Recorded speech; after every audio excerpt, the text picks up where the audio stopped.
Dalla rete dei pescatori di Vergellina sono venuti fuori questi due scuncigli. In realtà il nome scientifico è il murice, ma se diciamo murice a un napoletano e non diciamo scuncigli, noi ignoriamo addirittura cosa sia. Scunciglio deriva dal latino conchilium, infatti si tratta di una conchiglia, solo che lo scunciglio è sgraziato, è sformato, no? Sembra brutto, ecco perché c'è la S privativa. Insomma, o scunciglie è una conchiglia scunciucata.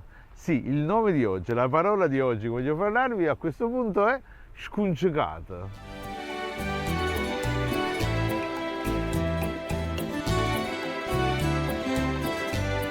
Con la parola scunciucà in lingua napoletana si indica qualcosa che prima era in ordine e mo si è scunciucata. Ovviamente ma scunciucate i capelli, me l'ho fatto insomma tutto il lavoro sui capelli e adesso tengo tutta una capa scunciucata, una capa in disordine, non io naturalmente. Ma scunciucà significa pure mescolare, mischiare, se è scunciucato mazze che è venuto guaglione, stavo giocando a solitario e mi ha scunciucato tutte le carte, guardate. Scunciucà significa pure sgualcito, si è scunciucato lietto, qualcuno ha scunciucato lietto, come dice Pino Daniele, la canzone Ipocontria, perché passando forte ha scunciucato lietto, meraviglioso, termine napoletano, ma scunciucà significa pure qualcosa che cambia, quindi in generale si sta scunciucando tempo, facciamo presto. Se uno parla rozzo, parla male, lo si è scunciucata la grammatica, oppure una cosa fatta male, una cosa brutta, è uno scuncica, insomma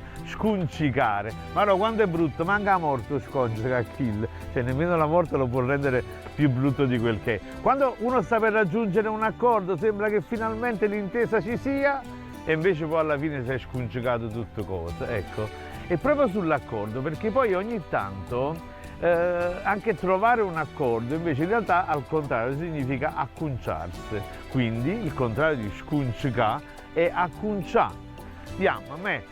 Accunciato, ma accuncià non vuol dire solo trovare un accordo, accuncià vuol dire anche riparare qualcosa, mettere a posto qualcosa che gli seggi sanno accuncià, e infatti gli artigiani di una volta erano detti acconcia forbice, acconcia ombrella, acconcia caurara, acconcia ossa, quello che riparava, l'ortopedico addirittura veniva detto così.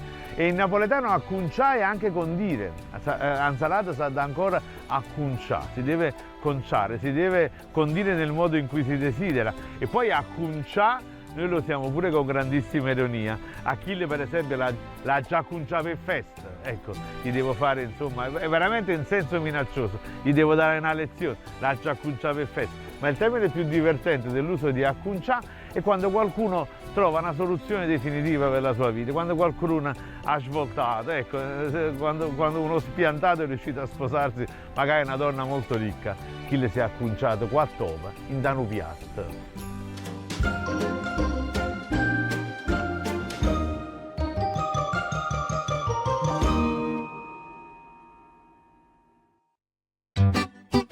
A Napoli ogni giorno c'è sta cosa fa, e allora ho pensato di fare un libro, Napoli 365, che ogni mattina ti suggerisce dove andare, cosa celebrare e che cosa fare. Insomma, un libro da tenere in gabinetto e studiare, perché si sa, nessuno nasce imparato, a cantata villa.